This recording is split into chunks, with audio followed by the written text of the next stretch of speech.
Dr. Fred Matiang'i inspected the operation of licensing firearms in Nairobi County.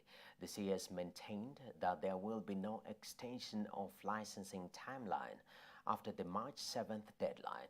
And as KUTV reports, the licensing applies to even those with armored vehicles across the country.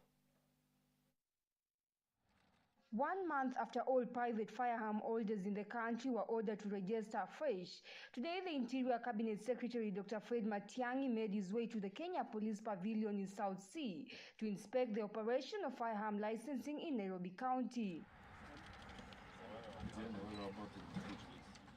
During the inspection, the CS noted more than 5,000 unlicensed firearms have so far been nabbed in Nairobi County alone.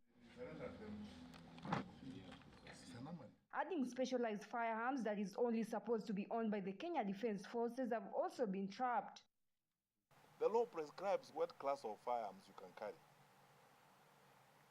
Fortunately for you, today you came, you have seen the kind of firearms that these good people have collected. Some of them are specialized firearms that under the law are only supposed to be carried by a KDF, for example.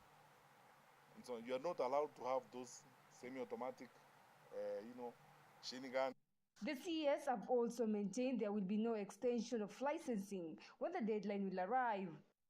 The licensing of firearms applies to even those with armored vehicles, and as stated by the CS, by the end of April, the exercise will have ended across the country.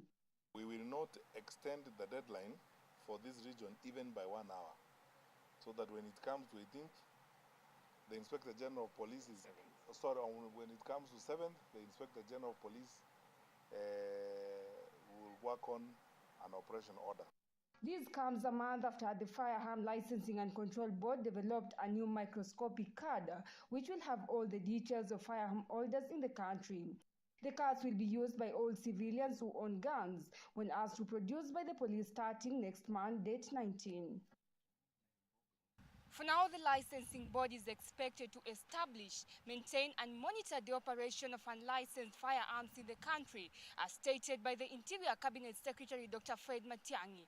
KUTV for KUTV in Nairobi.